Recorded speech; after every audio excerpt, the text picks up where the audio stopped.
السلام عليكم ورحمة الله وبركاته. إن الحمد لله نحمده ونستعينه ونستغفره ونؤمن به ونتوكل عليه ونعوذ بالله من شرور أنفسنا من يهده الله فلا مضل له ومن يضلل فلا هادي له ونشهد أن لا إله إلا الله وحده لا شريك له ونشهد أن سيدنا وحبيبنا وحبيب ربنا وطبيبنا وطبيب قلوبنا محمدا عبده ورسوله أرسله الله كافة للناس بشيرا ونذيرا وداعيا إلى الله بإذنه سراجا وقمرا منيرا. أما بعد فقد قال الله سبحانه وتعالى في كلامه المجيد وفي فرقانه الحميد. بسم الله الرحمن الرحيم. فلما بلغ معه السعي قال يا بني إني أرى في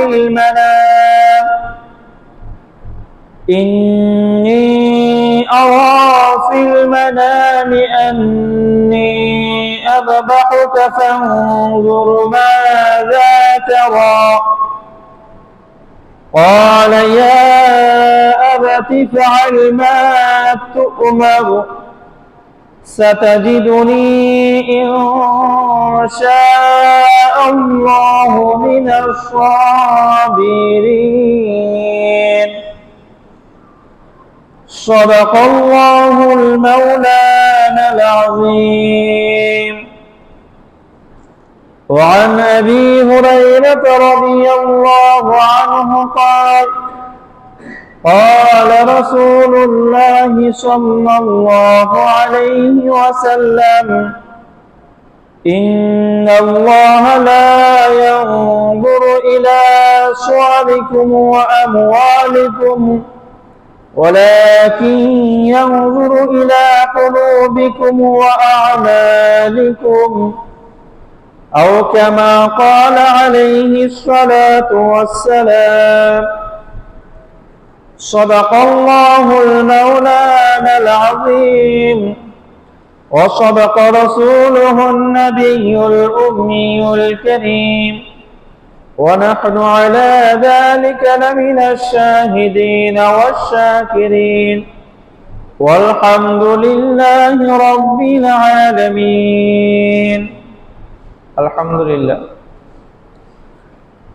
মহান আল্লাহ সুবহানাহু ওয়া তাআলা এর পাক ও সাফ দরবারে লাখো কোটি শুকরিয়া যে মহান আল্লাহ সুবহানাহু ওয়া তাআলা আমাদের সকলকে দীর্ঘ এক সপ্তাহ পর পবিত্র জুমার দিনে জুমার নামাজ আদায়ের উদ্দেশ্যে পৃথিবীর সর্বোৎকৃষ্ট স্থান মহান আল্লাহ সুবহানাহু ওয়া তাআলা এর মনোনীত ঘর মসজিদে এসে জুমার নামাজ আদায় করার পূর্বে কোরআন ও হাদিস থেকে কিছু আলোচনা করা এবং শ্রবণ করার তৌফিক এনায়েত করেছেন।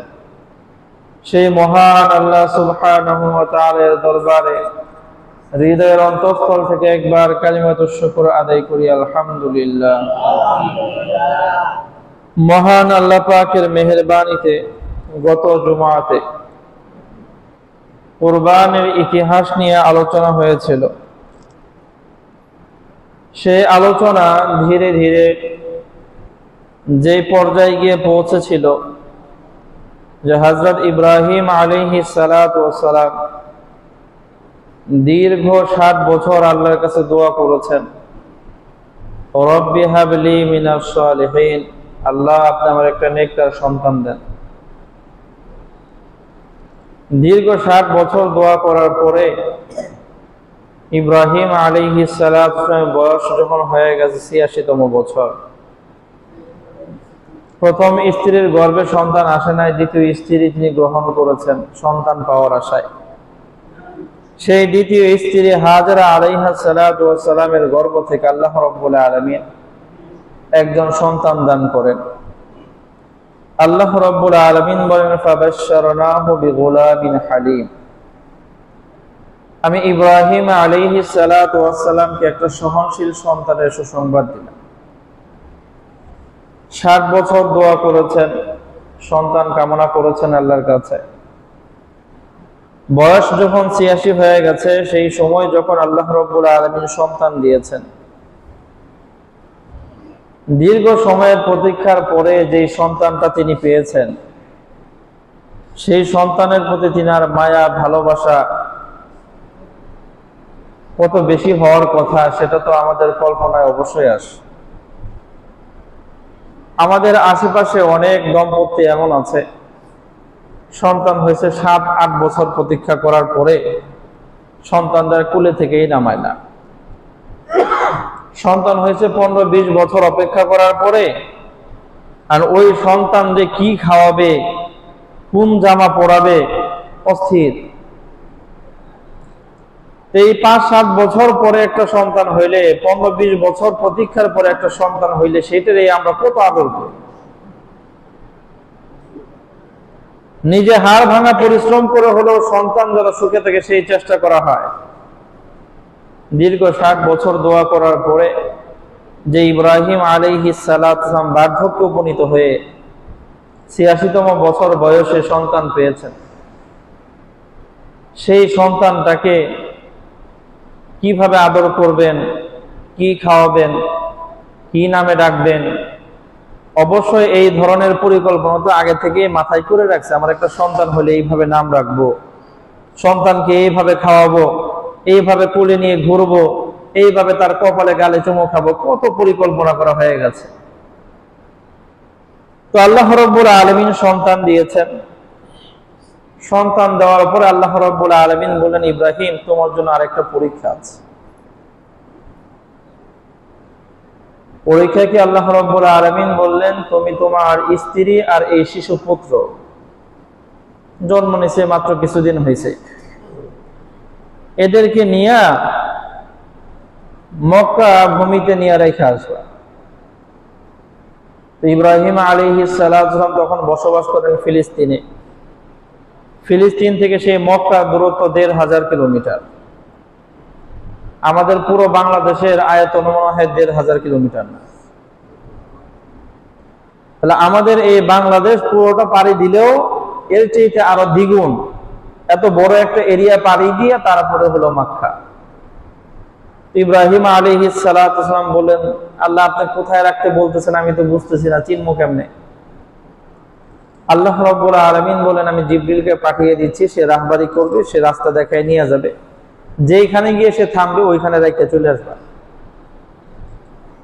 60 বছর দোয়া করার পরে সন্তান কোলে আসছে। সন্তানের প্রতি কত মায়া, কত ভালোবাসা, সন্তানের চেহারা সারাদিন বসে বসে দেখবে। এই সময় আল্লাহ বললেন, এই সন্তান আর স্ত্রীর দূরে এক জায়গায় খালি রেখে এসে পড়বা। ইব্রাহিম আলাইহিস সালাতু ওয়াস সালাম আল্লাহ যখন বলেছেন পরীক্ষা হবে, এই সন্তান আর স্ত্রী রেখে আসবা, ইব্রাহিম আলাইহিস সালাতু ওয়াস সালাম এই প্রশ্ন করেন না, আল্লাহ কেন? এত লম্বা সময় দোয়া করার পরে সন্তান দিয়েছেন, এগুলোর দূরে রাখতে কোন কে? এই প্রশ্ন ইব্রাহিম করেন নাই। ইব্রাহিম আলাইহিস সালাতু ওয়াস সালাম আল্লাহর কাছে জানতেছেন আল্লাহ কোথায় রাখতে বলতেছেন, জায়গাটা কোথায়? এর মানে আপনি রাখতে বলতেছেন, অবশ্যই আমি রেখে আসবো, কোথায় রাখবো? আল্লাহু আকবার।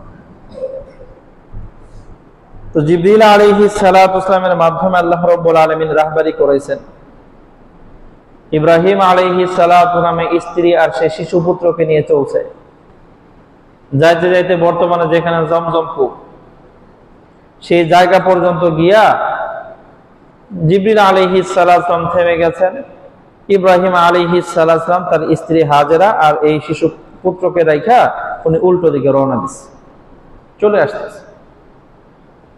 তো সাথে কিছু খেজুর আর স্বাভাবিক কিছু শুকনো খাবার দেওয়া আছে, হয়তো 2-3 দিন যাবে বড় জোর, এই পরিমাণ খাবার আছে, আর অল্প একটু পানি আছে।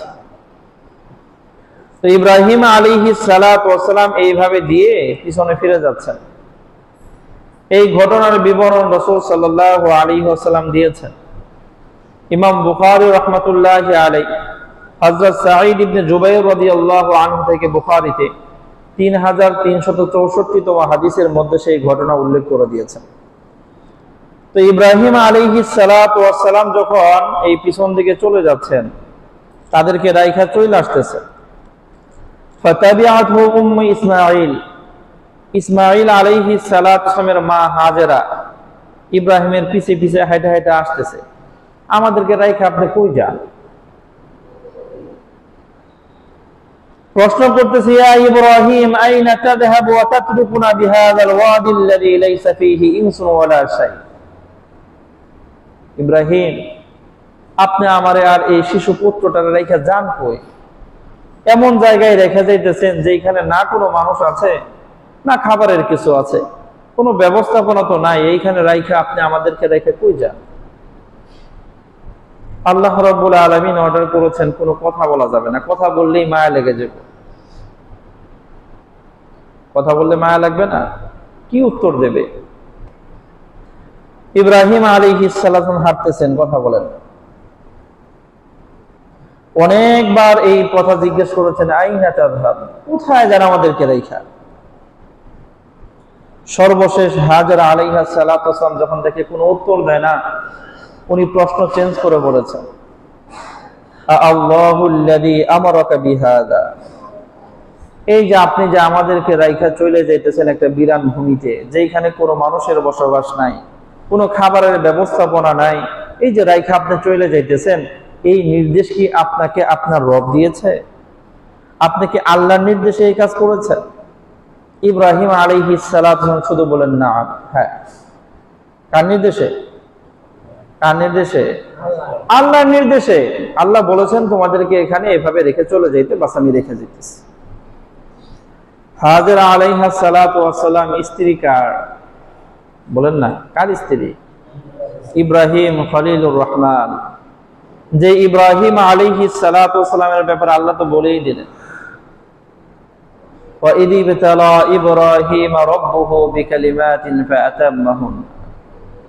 ইব্রাহিমকে আমি তার এই জীবনের পরতে পরতে যখনই যেইভাবে পরীক্ষা করেছি, সব পরীক্ষায় পাশ করেছে, সেই লোকটা না ইব্রাহিম। যে ইব্রাহিমকে নমরুদ আগুনে নিক্ষেপ করার পরে সর্বশেষ বলেছিল, হাসবুনাল্লাহু ওয়া নি'মাল ওয়াকিল। যে ইব্রাহিম আলাইহিস সালামের স্ত্রীকে সেই মিশরের বাদশা কুমতলব নিয়ে যখন তার দিকে হাত বাড়িয়েছিল, যে ইব্রাহিম তখনও নামাজে দাঁড়ায় সে আল্লাহকে ডেকেছিল, সেই ইব্রাহিম। সেই ইব্রাহিমের স্ত্রী তো হাজেরা। সে বলতেছে, আচ্ছা আপনি যেহেতু বললেন আল্লাহ আপনাকে নির্দেশ দিয়েছেন আমাদেরকে এখানে রেখে যাওয়ার জন্য, ইযান, তাহলে আপনি যান। তাহলে লা ইউদাইয়ুনাল্লাহ, এই বিশ্বাস আমাদের আছে যে আল্লাহ আমাদেরকে ধ্বংস করবেন না। আল্লাহ আমাদেরকে ধ্বংস করবেন না মানে কি? আল্লাহ আমাদেরকে হেফাজত করবেন। ইব্রাহিমকে যখন আগুনে নিক্ষেপ করা হয়েছিল, কথা ছিল হাসবিয়াল্লাহ, আল্লাহ আমার জন্য যথেষ্ট। এই ইব্রাহিম আলাইহিস সালামের স্ত্রী হাজেরা কথা ওইটাই, লা ইউদাইয়ুনাল্লাহ, তাহলে আল্লাহ আমাদেরকে ধ্বংস করবেন না, তিনিই হেফাজত করবেন। একই কথা, যেমন স্বামী তেমন স্ত্রী। আল্লাহ, ইব্রাহিম আলাইহিস সালাম দেখে চলে আসতেছেন, চোখ বায়া বায়া পানি ঝরতেছে।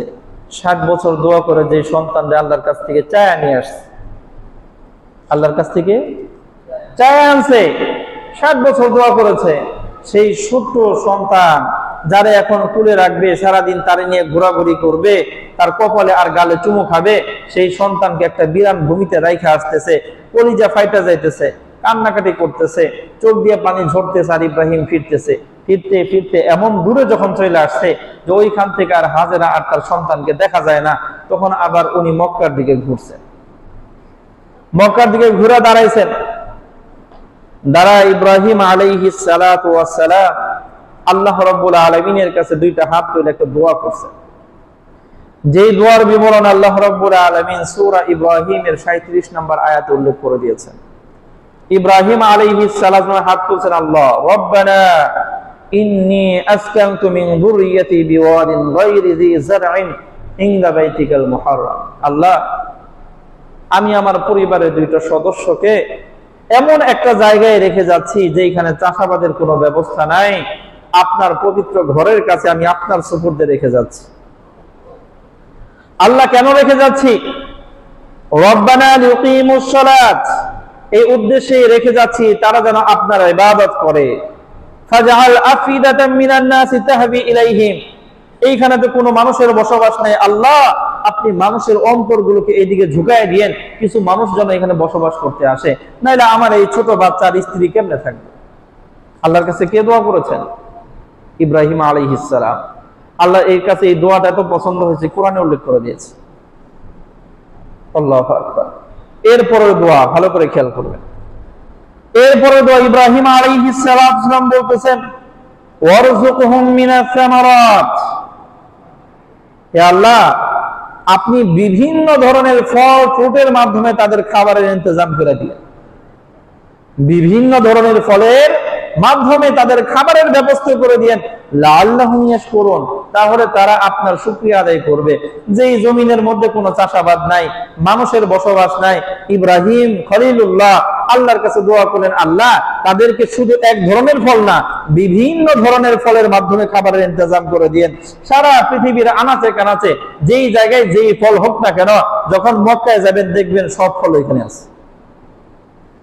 আমাদের দেশে দেখবেন এক সময় একটা ফল আছে আর একটা নাইকা, ওইখানে গিয়া দেখেন সারা বছর সব ফল আছে, যেই ফল আপনি চাইবেন ওইটাই আছে, অথচ ওইখানে তো ফলের চাষাবাদ হয় না। ইব্রাহিম দোয়া করেছিলেন, আল্লাহ এদেরকে বিভিন্ন ধরনের ফলের মাধ্যমে আপনি রিজিক দান করেন। সেই দোয়া আল্লাহ রাব্বুল আলামিন এমন ভাবে কবুল করেছেন, আজ পর্যন্ত সেইখানে কোনো ফল গাছ না থাকলে কি হবে, বিভিন্ন ধরনের ফল আল্লাহ সেখানে মজুদ রাখার ব্যবস্থা করে দিয়েছেন। আল্লাহ। ইব্রাহিম আলাইহিস সালাম দোয়া করে তো চলে আসছে। অনেক লম্বা ঘটনা, লম্বা করব না, সংক্ষেপে বলি। ইব্রাহিম আলাইহিস সালাম তাদেরকে রেখে চলে আসছেন। হাজেরা আলাইহিস সালাম কয়েকদিন বসবাস করার পরে খাদ্য তো ফুরাই গেছে, খাবার নাই, পানি নাই, বাচ্চা ছটফট করতেছে পানির জন্য। তো হাজেরা আলাইহিস সালাম এই দুই পাশে দুইটা পাহাড় ছিল, একটা সাফা আর একটা হলো মারওয়া। এই একবার দৌড় দিয়া সাফা পাহাড়ের উপরে উঠে, আর একবার মারওয়া পাহাড়ের উপরে উঠে। কেন উঠে পাহাড়ের উপরে? পাহাড়ের উপরে কি পানি থাকে? পাহাড়ের উপরে উঁচু জায়গা দাঁড়াইলে নিচু জায়গায় কোথায় পানি আছে দেখা যাবে, এই উদ্দেশ্যে সেই পাহাড়গুলোতে দৌড়ায় ওঠে। যারা হজ করতে গেছেন দেখবেন পাহাড় কত উঁচা। বেটা মানুষ যারা পুরুষ মানুষ তাদেরও বারবার উঠতে উঠতে খবর হয়ে যায়। আর উনি মহিলা মানুষ, ওনার ছোট বাচ্চা, কুলের বাচ্চা, দুগ্ধপুষ্ট শিশু কান্না করতেছে, সবর করতে পারে নাই, দৌড়ে পানির খুঁজে চলে গেছে। কোন বর্ণনায় পাওয়া যায় এই ছোট বাচ্চা ছটফট করতে করতে এই পাও দিয়ে যে আশ্রাশ্রি করতেছে, এইখানে আল্লাহ রাব্বুল আলামিন একটা ফোয়ারা, পানির ফোয়ারা উঠাই দিয়েছেন, এটার নাম হলো জমজম কূপ। আবার কোন বর্ণনায় পাওয়া যায় আল্লাহ জিবরিলকে বলেছেন, তোমার একটা ডানা দিয়ে একটু খোঁচা দিয়ে এখানে কি করে দাও, একটা কূপ বানায় দাও। আল্লাহ সেখানে পানির ইন্তজাম করে দিয়েছেন। কিছুদিন পর পাশ দিয়ে একটা কাফেলা যাচ্ছে, তারা দেখতেছে ওইদিক দিয়ে যাইতেছে, হঠাৎ করে উপরে দেখে এক জায়গায় পাখির ঝাঁক, তারা গুল হয়ে ঘোরাঘুরি করতেছে। তো আদিকালের মানুষ তারা অনেক কিছু বোঝে। পাখির ঝাঁক ঘোরাঘুরি করে কোথায়? যেখানে নিচে পানি আছে। আরব মরুভূমির দেশ, কাফেলা যাচ্ছে, যে কোনো কাফেলায় যে দিক দিয়ে অতিক্রম করুক না কেন, তারা মিষ্টি পানির অনুসন্ধান করে, পানি পান করা লাগবে। পানি কেমনে খোঁজে? দেখে পাখি কোথায় আছে, যেখানে উপর দিয়ে পাখি ঘুরতেছে নিচে কি আছে, পানি আছে। তখন তারা দূর থেকে যখন দেখছে ওখানে পাখি উড়াউড়ি করতেছে, তারা ওইখানে আসছে। আসার পরে দেখে বাপরে, এখানে না অনেক মিষ্ট পানি। পানি পান করার পরে পানি এতই মজা লাগছে, কারণ হাজেরা আলাইহিস সালাতু ওয়াস সালাম বলতেছে আমরা এখানে বসবাস করতে চাই। আমরা এখানে কি করতে চাই? ওই ইব্রাহিম দোয়া করে গেছে না, আল্লাহুম্মা আল্লাহুম্মা ফাজআল আফইদাতাম মিনান নাসি তাহবি ইলাইহিম, আল্লাহ মানুষদের অন্তরের দিকে ঝুঁকায় দেন যাতে কিছু মানুষ বসবাস করতে আসে। আল্লাহ ওই দোয়া কবুল করেছেন, মানুষ আসছে, বসবাস শুরু হয়ে গেছে, স্বাভাবিক জীবন যাপন শুরু হয়ে গেছে তাদের। আল্লাহ, কিন্তু পরীক্ষা তো ইব্রাহিমের। যে সন্তানকে আদর করবে সেই সন্তানকে দূরে রেখে সে চলে গেছে ফিলিস্তিনে, আর সন্তান আর তার মা আছে এই মক্কায়। এইভাবে এই ছোট বাচ্চা লালিত পালিত হইতে হইতে হইতে হইতে যখন তার একটা বয়স হয়েছে, কেমন বয়স হয়েছে? বয়স কি 9 না 10 না 12 না 13 না 14 আল্লাহ বলেন নাই। আল্লাহ রাব্বুল আলামিন ভিন্ন একটা শব্দ বলেছেন সূরা সাফাত আয়াত নাম্বার 102। আল্লাহ রাব্বুল আলামিন বলেন ফালাম্মা বালাগা মাআহুস সাইয়া, ইসমাঈল আলাইহিস সালাতু ওয়াস সালাম যখন বাবার সাথে কিছুটা কাজ করার মতো বয়স হয়েছে, বাবার সাথে কিছুটা কাজ করার বয়স। আমাদের বর্তমান জামানায় তো আমরা সন্তানদেরকে এত আদর করি, আদর করতে করতে এগুলোর পোল্ট্রি মুরগি বানায় ফেলাই। 20 বছর হইলেও ছোট বাচ্চাও কিছুই করতে পারে না, তাই না? বর্তমান জামানা না, আপনারা যারা বয়স্ক আছেন, মুরব্বী আছেন, দেখবেন 8 বছর 10 বছর হইলে কাম শুরু করে দিচ্ছেন, তাই না? আপনাদের অবস্থা, কথা বলেন না কেন? 13 বছর বয়সে ইনকাম বুঝা ফেলাইছেন, এখন 20 25 30 বছর হইলেও হ্যাঁ বলে ছোট বাচ্চা, কিছুই বুঝে না। অথচ দুনিয়ার ব্যাগ কিছু বুঝে, খালি বাপ মায়ের কাছে কি সে কিছুই বুঝে না। আল্লাহ মাফ করো।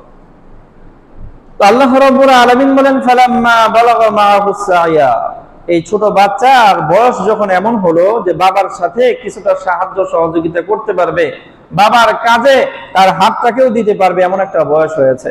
কোন তাফসীরের মধ্যে এভাবে উল্লেখ আছে যখন সন্তানের বয়স এমন হলো একা একাই পাহাড়ের চূড়ায় উঠতে পারে। কোন তাফসীরে আছে যখন বয়সটা এমন হলো একা একাই ঘোড়ার পিঠে উঠতে পারে। কোন তাফসীরে বলা আছে বয়সটা যখন এমন হলো বাবাই যখন কাঠ কাটে লাকড়ি বানায় তখন সন্তানও সাথে সাথে কিছুটা কাজ করতে পারে। এই বয়স যখন হয়েছে, এই বয়সের কথা আল্লাহ কেন উল্লেখ করে দিলেন? আল্লাহ বলতেই তো পারতেন বয়স যখন যেমন 12 হলো 13 হলো 14 হলো, এরকম না বলে আল্লাহ এই বয়স কেন বলেছেন? কোন কোন মুফাসসির তো বলেছেন বয়স হয়েছে 13। কত? এই ছোট বাচ্চার বয়স কত হয়েছে? 13। আচ্ছা, এক মুফাসসির বললেন আল্লাহ রাব্বুল আলামিন পবিত্র কোরআনে বলতে পারতেন না যে ইসমাইলের বয়স 13 হয়েছে? আল্লাহ সেটা না বলে কেন কি বললেন ফালাম্মা বালাগা মাআহুস সাইয়া? এই কথা এই জন্যই বলেছেন কারণ যখন মা বাবা সন্তান ছোট থাকে, এই সন্তানের পিছনে মেহনত করতে থাকে, সন্তানের কাছ থেকে কিছুই আশা করে না। কিন্তু যখন একটা বয়স সন্তানের হয় যে কিছুটা কাজ করতে পারে, তখন মা বাবার মনে আশা জাগে সন্তান এখন থেকে আমাদেরও কিছুটা কাজে আসবে। সন্তানের কাছ থেকে যখন কেবল চাওয়া শুরু হয় যে এতদিন লালন পালন করছি, এখন সন্তানের কাছ থেকে কিছুটা উপকারও পাবো, যেই সময়টা সন্তানের প্রতি মা বাবার দিল থেকে ভালোবাসা আরো বেড়ে যায়, দায়িত্ববোধ বাড়ে, এমন একটা বয়স যখন হয়েছে, ছোটবেলায় তো কাছে পাই নাই, এখন যে একটা বয়স হয়েছে বাবা একটু স্বস্তির নিঃশ্বাস নিতে পারবে। 13 বছর যদি বয়স হয়, ইব্রাহিম আলাইহিস সালামের সন্তান হয়েছে তখন বয়স হলো 86। কত? সন্তান হওয়ার পরে সন্তানের বয়স আরো 13 হয়েছে, 86 থেকে আরো 13 হইলে কত হয়েছে? ইব্রাহিমের বয়স 99 হয়েছে না, 99 হয়ে গেছে না? উনি তো বার্ধক্যে উপনীত, এখন সন্তান কিছুটা কাজ টাজ করে দেবে, ওনার না শান্তি লাগবে, এমন একটা বয়স না? আল্লাহু আকবার। ইব্রাহিম আলাইহিস সালাতু ওয়াস সালাম এখন মনে মনে চাইবো আমার সন্তানটা মোটামুটি সাবালক হয়েছে, এখন কিছু কিছু কাজে আমাকেও সে সাহায্য করবে, মায়া সন্তানের প্রতি আরো বেড়ে গেছে। এমন একটা বয়স যখন হয়েছে, বাবা আর মায়ের মহব্বত পরিপূর্ণতা লাভ করেছে, সন্তানের থেকে কিছুটা চাওয়া শুরু হয়ে গেছে, এমন একটা বয়স যখন এই ছোট বাচ্চাটার হয়ে গেছে, আল্লাহ রাব্বুল আলামিন বলেন ক্বালা, ইব্রাহিম আলাইহিস সালাতু ওয়াস সালাম বললেন ইয়া বুনাইয়া ইন্নী আরা ফিল মানামি আন্নী আযবাহুক, ইব্রাহিম আলাইহিস সালাতু ওয়াস সালাম তার সন্তানদের বললেন, হে আমার সন্তান, শোনো, আমি স্বপ্নে একটা জিনিস দেখছি। এই যে এই বয়স হওয়া আর ইব্রাহিম আলাইহিস সালাতু ওয়াস সালাম এই সন্তানকে এই কথা বলা, এর মাঝখানেও কিছু কথা আছে। আল্লাহ রাব্বুল আলামিন তো এই কোরআনের মধ্যে ঘটনা বিস্তারিত বলেন নাই, যতটুকু দরকার এতটুকুই বলেছেন, এর বেশি বলেন না। এর মাঝখানের কি ঘটনা?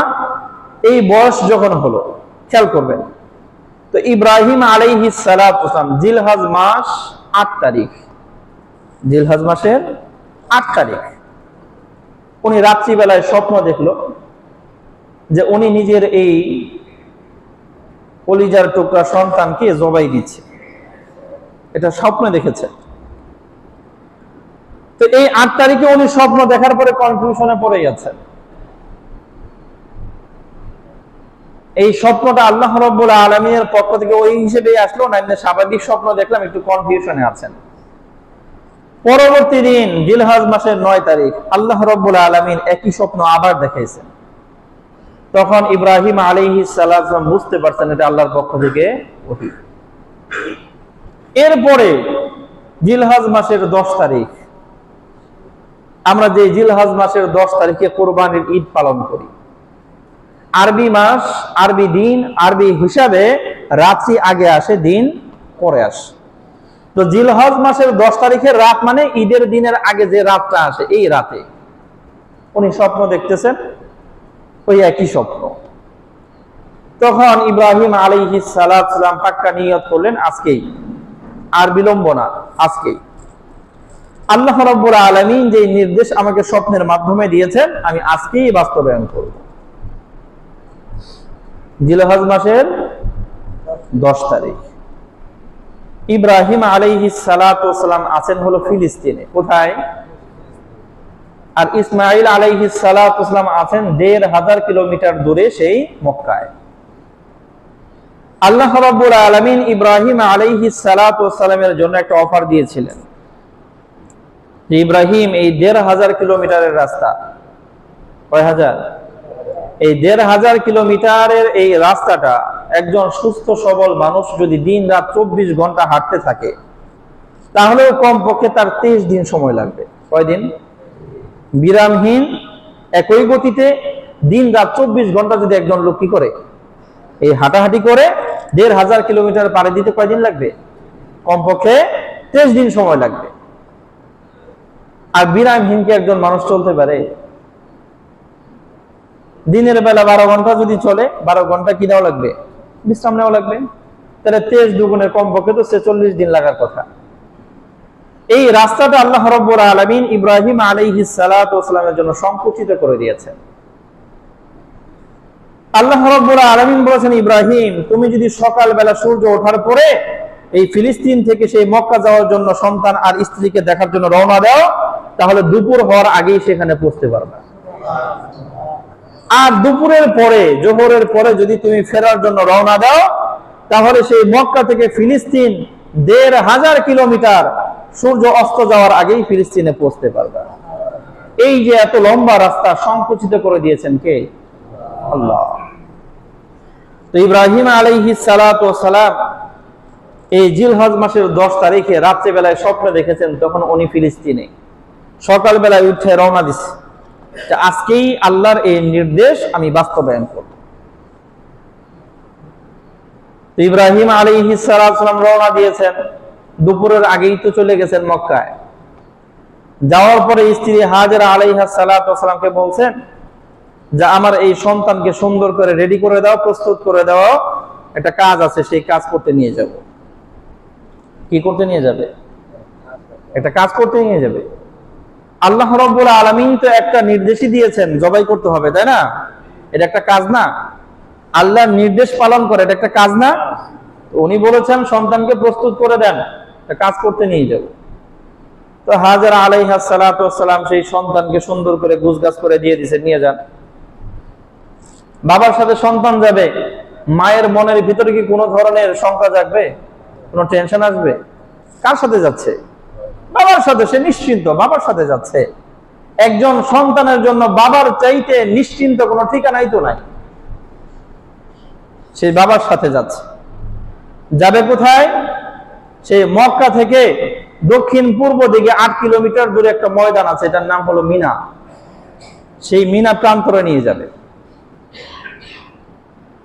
কি উদ্দেশ্যে নিয়ে যাবে? আল্লাহ রাব্বুল আলামিন স্বপ্নে যেই নির্দেশ দিয়েছেন সেই নির্দেশ বাস্তবায়ন করার জন্য নিয়ে যাচ্ছে।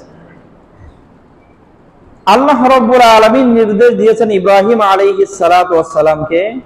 ইব্রাহিম আলাইহিস সালাতু ওয়াস সালাম হলেন আল্লাহর খলিল, আল্লাহর প্রিয় বন্ধু। তিনি আল্লাহর আদেশ বাস্তবায়ন করবেন। আল্লাহ যে পরীক্ষা তাকে দিয়েছেন সেই পরীক্ষায় তিনি উত্তীর্ণ হবেন। এটা শোনার পর আমাদের কাছে তো ভালোই লাগতেছে, আল্লাহ পরীক্ষা নিচ্ছেন, ইব্রাহিম পাস করতেছে, নাকি বলেন?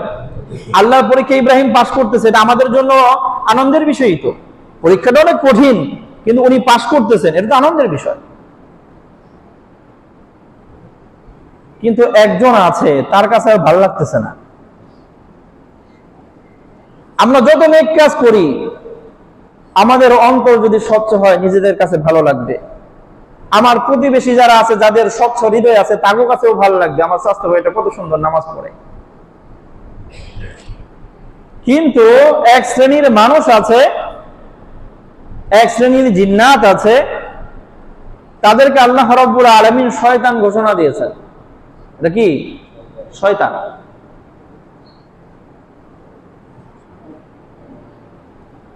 এই শয়তান যেগুলো আছে, হোক মানুষ অথবা সেই জিন্নাত থেকে, কারো কোনো ভালো কাজ করতে দেখলে তাকে আর ভালো লাগে না।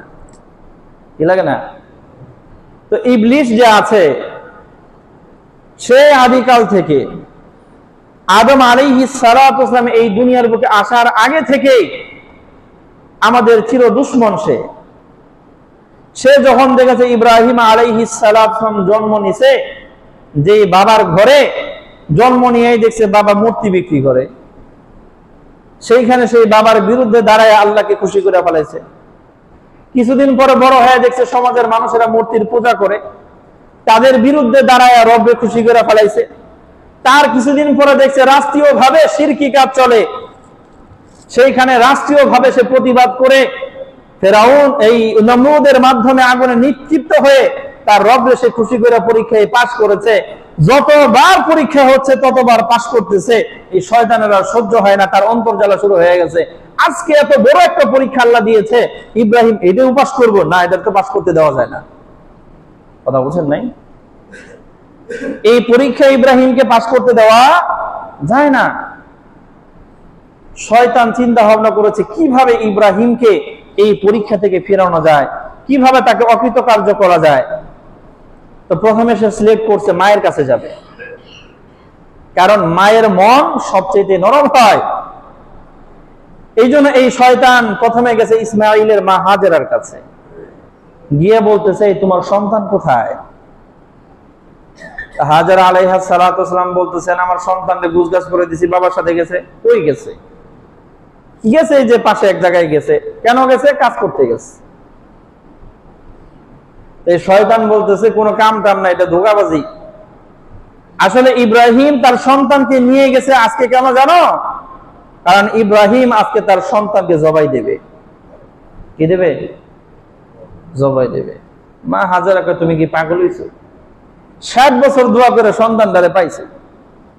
সন্তান জন্ম নেওয়ার পরেও কাছে রাখতে পারে নাই, সেখানেও পরীক্ষায় উত্তীর্ণ হয়ে দূরে রাখছে। কত মায়া মহব্বত তার মনের ভিতরে জমা আছে। সে সন্তানদের ভালোবাসবে, আদর করবে, আর তুমি সন্তানের জবাই করতে নিয়ে গেছে। এটা কি হয় নাকি? তো শয়তান বলতেছে এমনি তো বিশ্বাস করবে না। শোনো, ইব্রাহিম কেন এই কাজ করবে জানো নি? কেন? কারণ তারা আল্লাহ তারে নির্দেশ দিছে। কে নির্দেশ দিছে? মুখ ফসকে এই ইবলিসের মুখ দিয়ে কথা বেরিয়ে গেছে। এখন হাজেরা আলাইহিস সালাতু যতটুকুই না একটু ব্যথিত হয়েছিল, এখন স্ট্রং হয়ে গেছে। উনি বলতেছেন আল্লাহ রাব্বুল আলামিন যদি আদেশ করেন, আর আল্লাহ রাব্বুল আলামিনের খলিল ইব্রাহিম যদি তা বাস্তবায়ন করেন, তার সন্তানকে জবাই করে, তোর সমস্যা কি? কথা বুঝেন না? তোর ক্ষতি কি? আল্লাহ নির্দেশ দিয়েছে ইব্রাহিম আলাইহিস সালাতু ওয়াস সালামকে, সে তার সন্তানকে জবাই করা আল্লাহর নির্দেশ পালন করবে, তোর সমস্যাটা কি? কারণ শয়তান দেখছে কাম হইছে, যেখানে আসলাম ধোকা দিতে, কিন্তু ধোকা দেওয়া গেল না। তো শয়তান এখানে ছাইরা তো রওনা দিছে যে এই মায়ের তো পারলাম না, দেখি ওইখানে গিয়ে কাজ হয় কিনা। ইব্রাহিম আলাইহিস সালাম সামনে সামনে হাঁটতেছে, এই ছোট বাচ্চা ইসমাইল পিছনে পিছনে হাঁটতেছে। তো প্রথমে গিয়া ইবলিস গেছে এই ছোট বাচ্চা ইসমাইলের কাছে, গিয়া বলতেছে যাও কই? এই যে বাবার সাথে যাই। কেন যাও? বাবা বলছে কাজ করবে, কাজে নিয়ে যাচ্ছে। এই শয়তান এখনো বলতেছে কি এর কাজ? কিছু না, তোমার বাবা আজকে তোমার জবাই দিবে। ইসমাইল কয় হ্যাঁ আমার বাবা আমার জবাই দিবে। কেন দিবে? আমার বাবা তো আমার অনেক ভালোবাসে। তো শয়তান এখানে মুখ ফসকে এই কথা বলে ফেলেছে, তোমার বাবা মনে করতেছে আল্লাহ তার নির্দেশ দিছে তোমার জবাই করার জন্য, এই জন্য করবে। আর ইসমাইল আলাইহিস সালাম বলতেছে আমার বাবা হলো আল্লাহর নবী, ওনারা যদি আল্লাহ নির্দেশ দিয়ে থাকে আমার জবাই করার জন্য, তা আমার বাবা যদি আমার জবাই করে, আমার বাবার আর আমার যদি কোনো সমস্যা না থাকে, তোর সমস্যা কি? কথা বুঝছেন না? এখন শয়তান তো এখানেও পারে নাই। আমরা একজন মানুষকে যদি নামাজের দাওয়াত দেই, ভালো কাজের দাওয়াত দেই, দেওয়ার পরে একবার দাওয়াত দেওয়ার পরে দেখলাম মসজিদ আহে না, আজান দিলে পরে রাসূল সাল্লাল্লাহু আলাইহি ওয়াসাল্লাম বলেছেন মসজিদ থেকে যখন আজানের শব্দ হয়, এই শব্দ যত দূর পর্যন্ত যায় শয়তানের আশপাশেও থাকে না, কাছে পিছে থাকলে আজানের শব্দ শুরু হইলে এই আজানের শব্দ যত দূর পর্যন্ত যায় শয়তানের দৌড় দিয়ে তার এরিয়ার বাইরে জায়গা।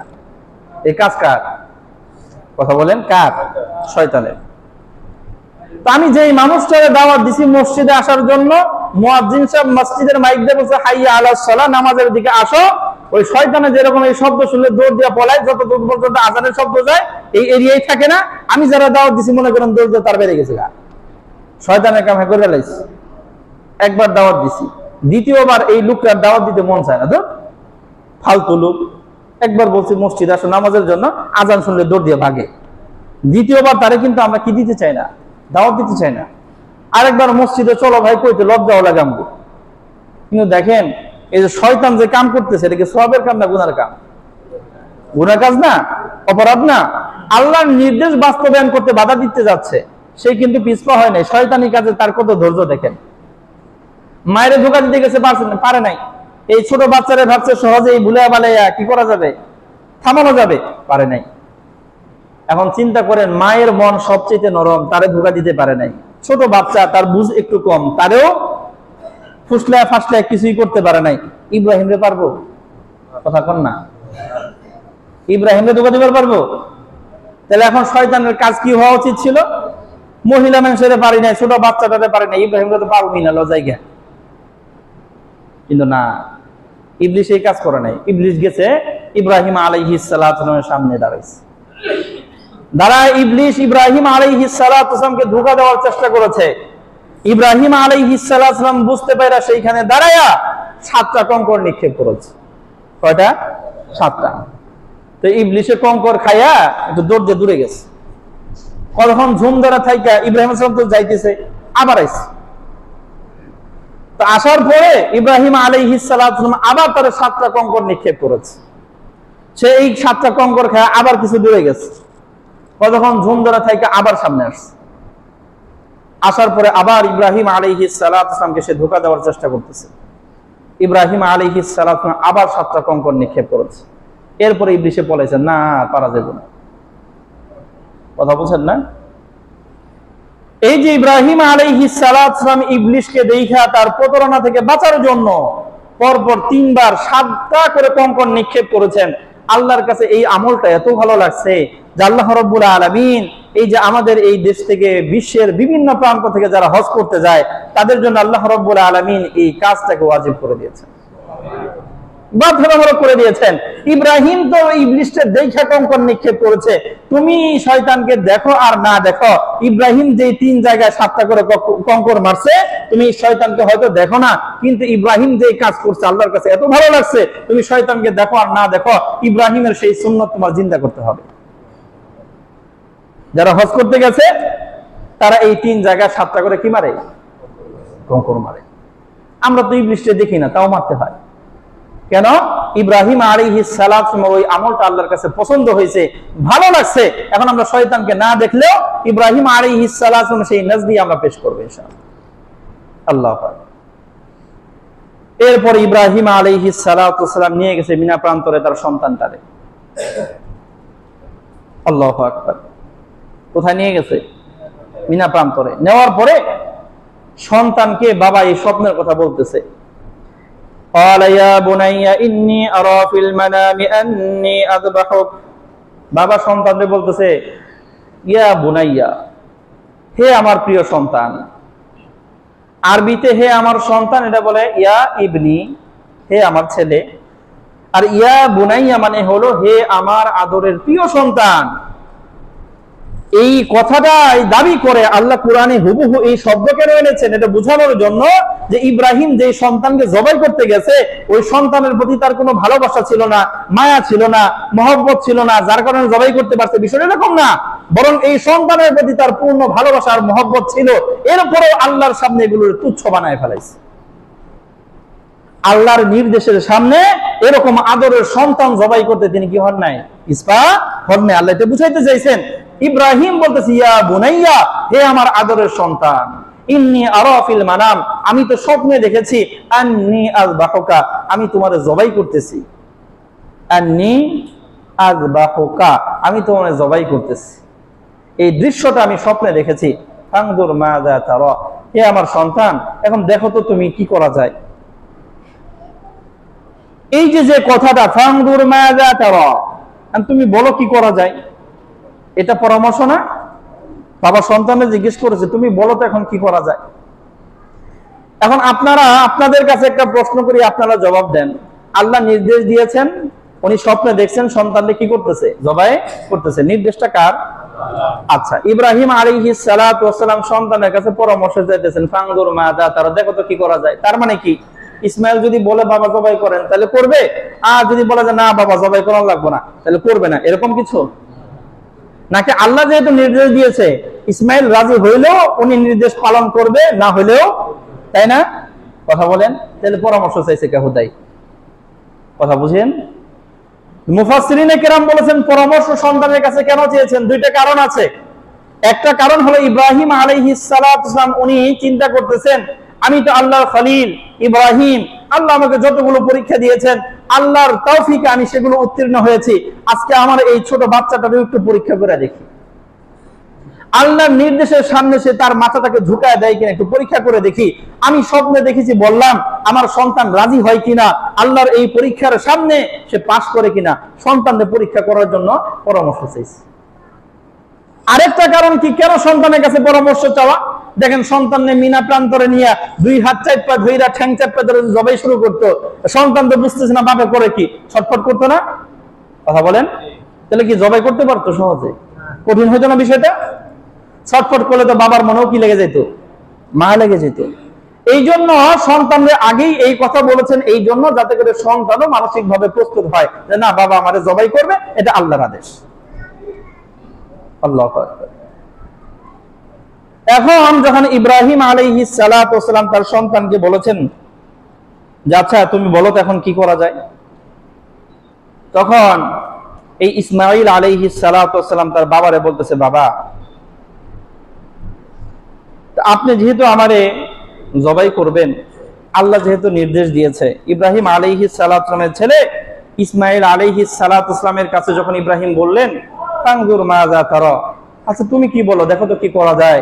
সন্তান বলতেছে, ইয়া আবাতি ফাআল মা তুমার। সন্তান ইসমাঈল বয়স মাত্র 13, সে বলতে ইয়া আবাতি ফাআল মা তুমার, হে আমার প্রিয় বাবা, আপনাকে যা নির্দেশ দেওয়া হয়েছে আপনি তাড়াতাড়ি বাস্তবায়ন করেন, আপনি তাড়াতাড়ি বাস্তবায়ন করেন, দেরি করার দরকার নাই। এমন বলেন নাই যে মিনা প্রান্তরে আমারে তো লয়ে আইছেন, আমার মায়েরে তো কই আহেন নাই, তাহলে একটু দাঁড়ান আমি মায়েরে বলে আসি। না, ইয়া আবাতি ফাআল মা তুমার, আপনার রব আপনার যে নির্দেশ দিয়েছে আপনি তাড়াতাড়ি বাস্তবায়ন করেন। এখন বলেন তো ইব্রাহিম আলাইহিস সালাতু ওয়াস সালাম কি বলেছিলেন সন্তানকে? যে আমি স্বপ্নে দেখছি তোমারে জবাই করতেছি। ইব্রাহিম কি বলছে আল্লাহ নির্দেশ দিয়েছে? ইব্রাহিম তো তা বলে নাই। ইব্রাহিম বলেছে আপনি স্বপ্ন দেখেছি, আর সন্তান বলে ইয়া আবাতি ফাআল মা তুমার, আল্লাহ আপনার যে নির্দেশ দিয়েছে আপনি বাস্তবায়ন করেন। বাবা কোনো স্বপ্নে দেখেছি, আর সন্তান বলতেছে আল্লাহ আপনার যা নির্দেশ দিয়েছে। এর মানে হলো এই 13 বছরের বাচ্চাও জানে নবী আমার বাবা, আর নবীরা যা স্বপ্নে দেখে সেটা আল্লাহর পক্ষ থেকে ওহী, সেটা বাস্তব, সেটা আল্লাহর নির্দেশ। এই সন্তানও জানে। এই জন্য বাবাই বলছে আমি স্বপ্ন দেখেছি, আর সন্তান বলে আপনার রব আপনার যা নির্দেশ দিচ্ছে আপনি বাস্তবায়ন করে ফেলান। আল্লাহ, আপনি করেন। এরপর ইসমাঈল আলাইহিস সালাম বলতেন, ইয়া আবাতি ফাআল মা তুমার সাতাজিদুনি ইনশাআল্লাহু মিনাস সাবিরিন। আল্লাহ রাব্বুল আলামিন যদি চায় তাহলে আপনি আমাকে ধৈর্যশীলদের একজন পাবেন। এই কথার অনেক লম্বা একটা কথা। ইব্রাহিম আলাইহিস সালামকে তার সন্তান বলতে পারতেন, বাবা আপনি আপনার কাজ করেন, সাতাজিদুনি সাবিরান, আপনি আমাকে ধৈর্যশীল পাবেন, এটা বলেন নাই। কারণ এই কথার মাঝে অহংকার আছে। এই কথার মাঝে কি আছে? আপনি আমারে ধৈর্যশীল পাবেন, তার মানে আপনি আমারে কি মনে করছেন আমার ধৈর্য আছে? ভাব আসে। যেমন আমাদের মনে করেন কোন একজন মানুষ 5 ওয়াক্ত নামাজ জামাতের সাথে মসজিদে প্রথম কাতারে এসে পড়ছে, আর ভাব দেখেন 5 ওয়াক্ত নামাজ জামাতের সাথে প্রথম কাতারে পড়ছে, আমার মতো নামাজি কে আছে এলাকায়? ভাব আসে না? কথা বলেন না কেন?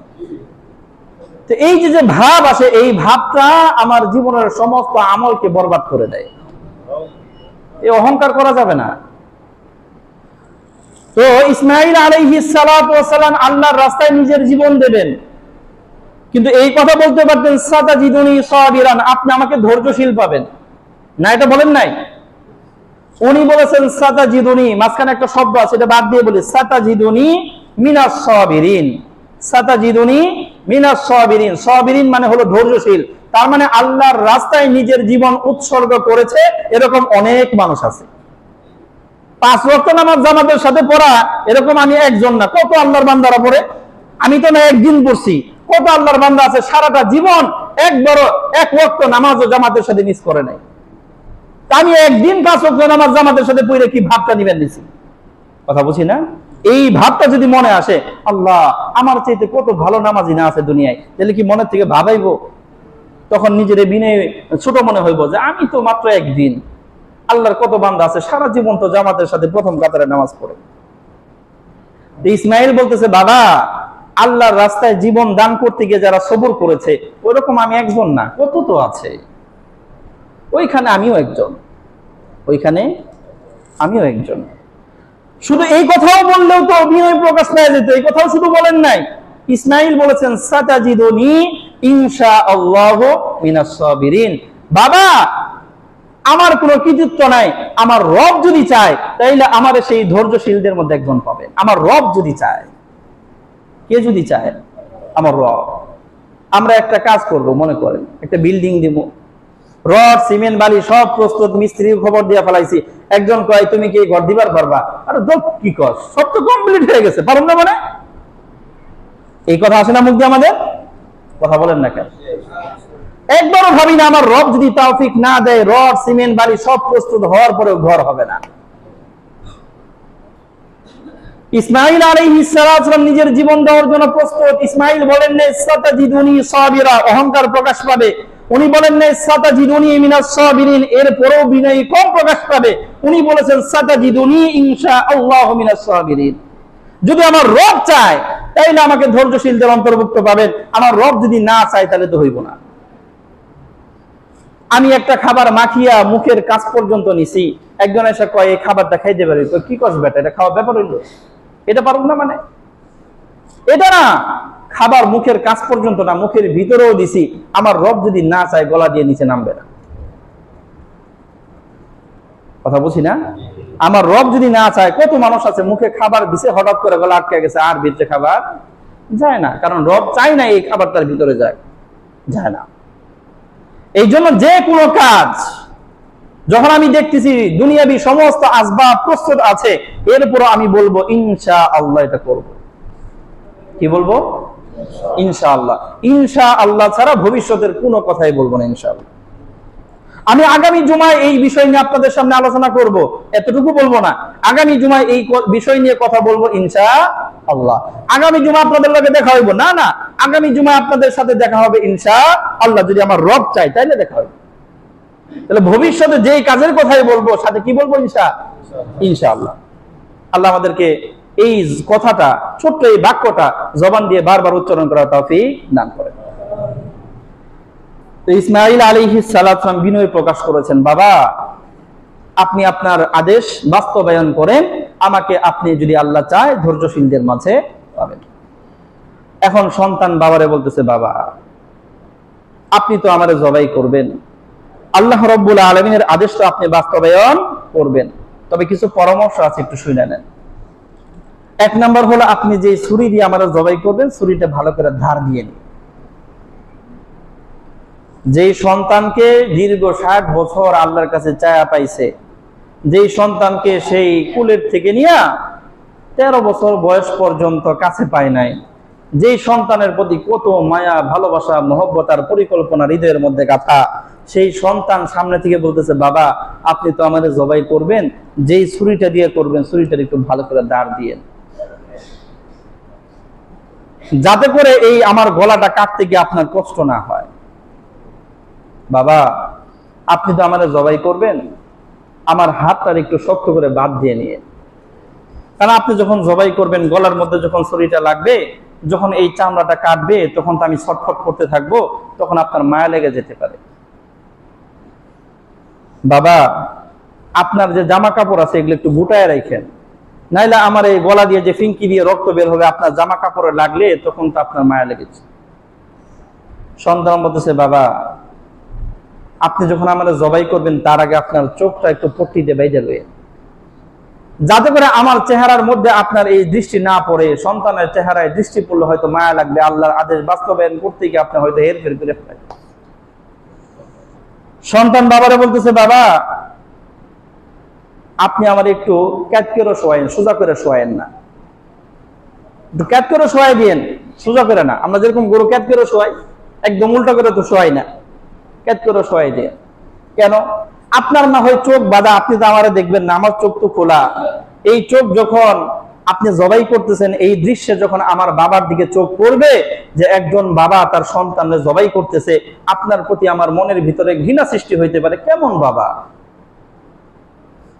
কেমন দাজ্জাল বাবা সন্তানের জবাই করে, আপনার প্রতি আমার মনে একটা ঘৃণার উদ্রেক হইতে পারে। বাবা আপনি আমার চিৎ করে শোয়েন, যাতে আমার এই দৃষ্টি যখন আপনি জবাই করবেন আপনার চেহারার দিকে না পড়ে।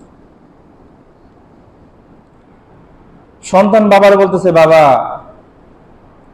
বাড়ির থেকে যখন নিয়ে আসছেন তখন তো জানি না আজকেই আমার শেষ দিন, মারে তো বইলে আসতে পারি নাই, আমার পক্ষ থেকে মার একটু সালাম জানাই দিয়ে। বাবা যদি সম্ভব হয় আমার এই জামা কাপড়টা খুলে আমার মায়ের দিয়া দিয়েন, আমারে তো আর আমার মা পাবে না, অন্তত আমার জামা কাপড় নিয়েও যেন আমার মা সান্ত্বনা অনুভব করতে পারে। এই কথাগুলো সন্তান বলতেছে, সন্তানের চোখ দিয়ে পানি ঝরতেছে, বাবাই শুনতেছে, বাবার চোখ বেয়া বেয়া পানি ঝরতেছে। এই কথাগুলো শোনার পরে বাবাই বলতেছে, নি'মাল আউনু আনতা ইয়া বুনাইয়া আলা আমরিল্লাহ, হে আমার সন্তান, আল্লাহর আদেশ বাস্তবায়ন করার ক্ষেত্রে তুমি আমার জন্য কত বড় সহযোগী, কত বড় একটা কাজ তোমার জবাই করবো, আর তুমি কিভাবে বলতেছো, বিবরণ দিতেছো, বাবা এমনি করে এমনি করে। এরপর ইব্রাহিম আলাইহিস সালাম ছুরিটার ধার দিছে, সন্তান যেইভাবে বলছে ওইভাবে প্রস্তুত করে কাট করে শোয়াইছে। আল্লাহ রাব্বুল আলামিন পবিত্র কোরআনে এরপরে আয়াত আল্লাহ রাব্বুল আলামিন বলেন, ফালাম্মা আসলামা ওয়া তাল্লাহু লিল জাবিন, ইব্রাহিম আর তার সন্তান যখন আমার আদেশ বাস্তবায়ন করার জন্য প্রস্তুত হলো, আর তার একটু চিৎ করে শোয়াইলো। কি করে শোয়াইছে? চিৎ করে শোয়াইছে। ইব্রাহিম আলাইহিস সালাম সেই ধারালো ছুরিটা গলার মধ্যে দেয়, কিন্তু গলার মধ্যে চিকন চামড়া কাটে না।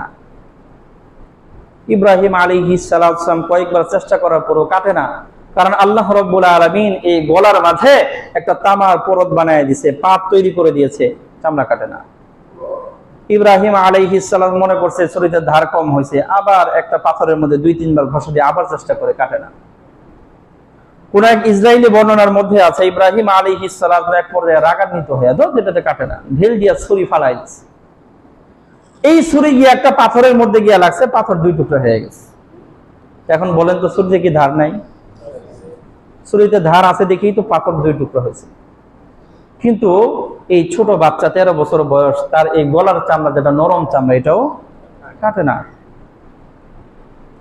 ইব্রাহিম আলাইহিস সালাম যখন দেখলেন যে পাথর 2 টুকরা হয়েছে, তার মানে কি আছে? ধার আছে। আবার নিয়ে এসে ছেলের গলার মধ্যে আবার ধরছে। আল্লাহ রাব্বুল আলামিন পবিত্র কোরআনের মধ্যে এলান করলেন, ওয়ানাদাইনাহু আইয়া ইব্রাহিম, আমি নিদা করলাম, শব্দ দিলাম, আওয়াজ দিলাম, হে ইব্রাহিম, কদ সাদ্দাক্তার রুইয়া, আমি স্বপ্নে তোমারে যতটুকু দেখাইছিলাম সেটা বাস্তবায়ন হয়ে গেছে। আমি স্বপ্নে দেখাইছিলাম তুমি তোমার সন্তানকে জবাই করার জন্য প্রস্তুত, জবাই করে তার গলা 2 টুকরা করছে, এটা তো আমি দেখাই নাই, দেখাইছি এতটুকু তুমি প্রস্তুত। যতটুকু স্বপ্ন দেখছিলা মানসিক ভাবে আমি আল্লাহর জন্য নিজের সন্তানকে কুরবানি দেওয়ার জন্য প্রস্তুত হওয়া, এটাই ছিল আমার চাওয়া। তোমার তো হয়ে গেছে, তুমি তো তোমার কলিজার টুকরা সন্তানকে জবাই করার জন্য আমি আল্লাহর আদেশের সামনে মাথাটা নত করে দিয়েছো। আমার চাওয়া এতটুকুই ছিল, তোমার প্রতি আমার যে নির্দেশ ছিল তুমি বাস্তবায়ন করে দেখাইছো, আর এর উপরে চাওয়া নাই। আল্লাহ রাব্বুল আলামিন জিবরিলকে বলেছেন, জিবরিল যাও, আমার এই ইব্রাহিম আলাইহিস সালাতু ওয়াস সালাম তার সন্তান ইসমাইলকে তো জবাই করেই ফেলাইবো, অস্থির হয়ে গেছে, তুমি জান্নাত থেকে একটা দুম্বা লইয়া ইসমাইলের সরায়া সেখানে দুম্বাটা দিয়ে আসো।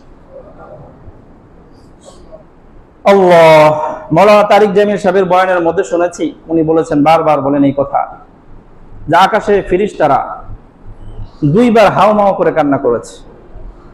কয়বার? 2 বার। একবার ঠিক তখন কান্না করেছে যখন তায়েফের ময়দানে আমার নবীকে সেই তায়েফের দুষ্ট ছেলেরা পাথরে নিক্ষেপ করে রক্তাক্ত করেছিল, তখন ফেরেশতারা কান্না করেছে, হায় কি হচ্ছে।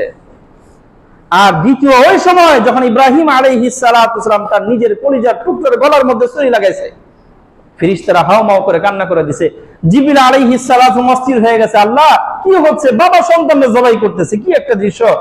জিবরিল আলাইহিস সালাতু ওয়াস সালামকে আল্লাহ যখন বলছেন, জিবরিল তাড়াতাড়ি জান্নাত থেকে একটা দুম্বা লয়ে দিয়ে আসো, জিবরিল আর দেরি করে না, জান্নাতের ভিতরে গেছে, একটা দুম্বা নিয়েছে। ওই দুম্বার নাম মুফাসসিরিন কেরাম উল্লেখ করেছেন, দুম্বার নাম হলো জারির। জান্নাতের মধ্যে 40 বছর তাকে লালন পালন করে হৃষ্টপুষ্ট করা হয়েছে। সেই দুম্বা, এটা কোন দুম্বা? ওই যে আপনাদেরকে শুনাইছিলাম হাবেল আর কাবিলের ঘটনা, সেখানে হাবেল সেই যে দুম্বা কুরবানি দিয়েছিল, ওইটা আল্লাহ জান্নাতে সংরক্ষণ করেছে, ওইটা আল্লাহ রাব্বুল আলামিন ইসমাইলের পরিবর্তে দিয়ে দিয়েছে। জিবরিল আলাইহিস সালাম জান্নাত থেকে দুম্বাটা লইছে, জিবরিল ওই আসমান থেকে নিয়ে এই জমিন পর্যন্ত আসতে 1 সেকেন্ড সময়ও তার লাগে না।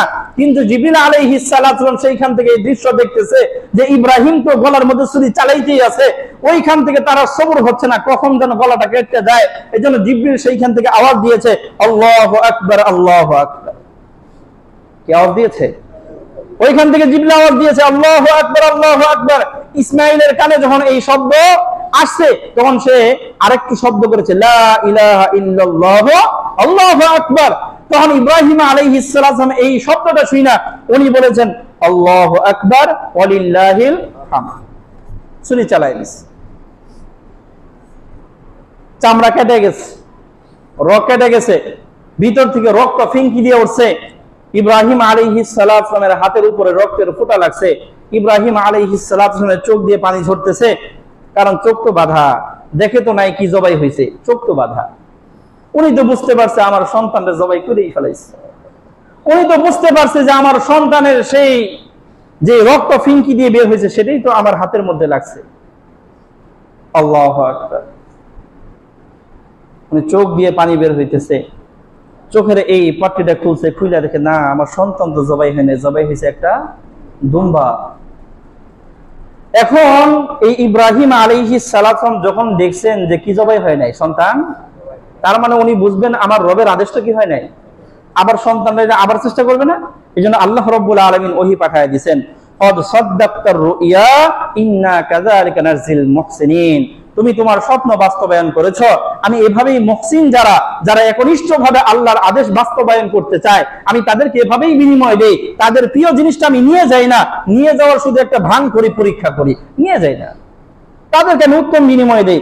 আল্লাহ রাব্বুল আলামিন বলেন, ইন্না হাদা লাহুয়াল বালাউল মুবিন, ইব্রাহিম তোমার জীবনে তো আমি কত পরীক্ষা নিয়েছি, কিন্তু তোমার জীবনের সবচেয়ে দামি, সবচেয়ে গুরুত্বপূর্ণ, সবচেয়ে কঠিন পরীক্ষা ছিল এইটা, নিজের কলিজার টুকরা সন্তানকে জবাই করার জন্য প্রস্তুত হওয়া। আল্লাহ রাব্বুল আলামিন এলান করলেন, ওয়াফাদাইনাহু বিযিবহিন আযীম, মহা একটা কুরবানির মাধ্যমে তোমার এই কুরবানি আমি কবুল করে নিয়েছি। তোমার সন্তানের গলা কাটার দরকার নাই, তুমি যা আমি রবের জন্য গলা কাটতে প্রস্তুত হয়ে গেছো, আমি খুশি হয়ে গেছি। আল্লাহু আকবার, আল্লাহু আকবার। এই হলো ইব্রাহিম আলাইহিস সালামের সেই সন্তানকে কুরবানি করার ইতিহাস। আল্লাহ রাব্বুল আলামিন চান নাই সন্তানের গলা দুই টুকরা হোক। আল্লাহ শুধু মনের অবস্থা দেখতে চেয়েছেন ইব্রাহিম প্রস্তুত হয় কিনা। হাদিসের মধ্যে আছে রাসূল সাল্লাল্লাহু আলাইহি ওয়াসাল্লাম বলেছেন, ইন্নাল্লাহা লা ইয়ানজুরু ইলা সুওয়ারিকুম, আল্লাহ তোমাদের চেহারা দেখেন না, ওয়ালা ইলা আজসামিকুম, তোমাদের দেহ দেখেন না, ওয়ালাকি ইয়ানজুরু ইলা কুলুবিকুম, আল্লাহ তো তোমাদের অন্তরের স্বচ্ছতা দেখেন। নামাজটা পড়তেছো, নামাজটা কত সুন্দর করে পড়তেছো, এটা দেখার চাইতে আল্লাহ রাব্বুল আলামিন দেখতে চান কার জন্য পড়তেছে। নামাজ সুন্দর করে পড়তেছে, কিন্তু উদ্দেশ্য হইলো পিছনের কাতারের মুসল্লি যারা আছে তারা যেন দেখে বুঝে, বাপ রে, হুজুর তো বিশাল বড় আবেদ, কত সুন্দর করে নামাজ পড়ে, দাওয়াত যদি দেই প্রথম হুজুরের নামটাই রাখতে হবে। আমার মনে এটাই তামান্না। যদি তাই হয় তাহলে এই নামাজ আল্লাহ রাব্বুল আলামিনের দরবারে বিন্দু পরিমাণ ফায়দা রাখবে না। হ্যাঁ, আমার নামাজ তো শর্ট হলো, ছোট হলো, সূরা কাউসার আর সূরা ইখলাস দিয়ে নামাজ পড়ি না কেন, রুকু আর সিজদার মধ্যে তাসবিহ মাত্র 3 বার করেই পড়ি না কেন, 5 বার 7 বার পড়ি নাই, কিন্তু আমার উদ্দেশ্য হলো আমি নামাজ পড়তেছি আমার রবের জন্য। আল্লাহ রাব্বুল আলামিন বলবেন এই আমলটাই তো আমার চাই। খুলুসিয়ত দেখেন আল্লাহ। ইব্রাহিম আলাইহিস সালাতু ওয়াস সালাম তার সন্তানের এই গলাটারে দুই টুকরা করতে না পারার দরকার নাই, কারণ আল্লাহ এটা চান নাই। আল্লাহ চেয়েছেন ইব্রাহিম আমার আদেশের সামনে তার এই মাথাটাকে নত করে কিনা, বাস এইটাই উদ্দেশ্য। আল্লাহু আকবার। ইব্রাহিম আলাইহিস সালাতু ওয়াস সালাম আল্লাহর আদেশের সামনে নিজের কলিজার টুকরাটা পেশ করে ফেলাইছে, আর আমরা 20,000 টাকা দিয়ে কুরবানি দিতে পারি না। মনে করি যে লসের মধ্যে পড়ে যাম গা, ব্যাংক ব্যালেন্স তো সব ফুরায় যাবে গা, 30,000 টাকা খরচ করে কুরবানি দিতে পারি না। আবার একজনে 1.5 লাখ 2 লাখ টাকা খরচ করে কুরবানি দেয়, উদ্দেশ্য হলো সমাজের মানুষকে দেখানো, দেখ আমি কত বড় কুরবানিটা দিলাম। এই দুই জায়গা থেকে ফিরে আসতে হবে। আল্লাহ রাব্বুল আলামিন আমাদের যাদের সামর্থ্য দিয়েছেন কুরবানি করার, আমরা কুরবানি করব, এখানে কোনোভাবেই পিছপা হব না। কারণ আল্লাহ তো আমার সন্তানকে জবাই করার জন্য পরীক্ষা দেন নাই, আল্লাহ পরীক্ষা দিয়েছেন মাত্র 15-20 হাজার টাকা। এই পরীক্ষায় কেমনে ফেল করি যে এখানে ইব্রাহিম তার সন্তান জবাই করার পরীক্ষায় পাস করে ফেলেছে? কথা বলছি না? এই পরীক্ষায় কেমনে ফিল করি যে এখানে ইব্রাহিম আলাইহিস সালাম লৌকিকতা মুক্ত, কাউকে দেখানোর জন্য সন্তান জবাই করে নাই, একমাত্র আল্লাহর রাজি করার জন্য জবাই করেছে। আমি 1.5 লাখ 2 লাখ টাকা দিয়া, 3 লাখ 4 লাখ টাকা দিয়ে আমি কুরবানি দিয়ে মানুষকে দেখানোর দরকারটা কি? আল্লাহ রাব্বুল আলামিন আমাদের হৃদয়ে নিয়তের স্বচ্ছতা দান করেন। আল্লাহ রাব্বুল আলামিন খালেস দিলে, যাদেরকে আল্লাহ রাব্বুল আলামিন সামর্থ্য দিয়েছেন, ছোট্ট পরীক্ষা আল্লাহ আমাদের যারা চেয়েছেন কিছু মালের কুরবানি, আল্লাহ রাব্বুল আলামিন আমাদের সকলকে এই কুরবানির মধ্যে উত্তীর্ণ হওয়ার তৌফিক দান করেন। আমিন। ওয়া আখিরু দাওয়ানা আলহামদুলিল্লাহি রাব্বিল আলামিন।